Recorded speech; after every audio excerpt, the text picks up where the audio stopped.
Hei ene rangi whakatā nei, whakahaere hia ai e Tāmaki Makaurau, tana whakataetae kapahaka ārohe kia kitea ai ko Waika haere ki te matatini hei mana mō te whaitua nui o te motu.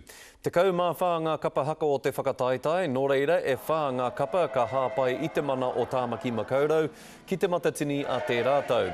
Mō te wā tuatahi i te ao o te rōpū manutaki, ka re rātau i uru ki te whakataetae o te motu i te taurua mano te kau maurua. Nā whai anō te whakapau kaha i naia nei, kia rira ai, o tira kia kaua ai, a muri e hokia.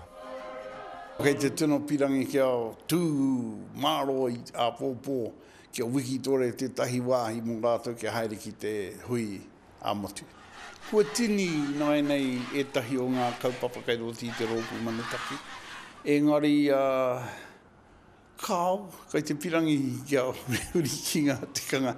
Kia huki au ki reira, kia whakahuki anō i ngā kaupapa o te wā i tīmata e mātou.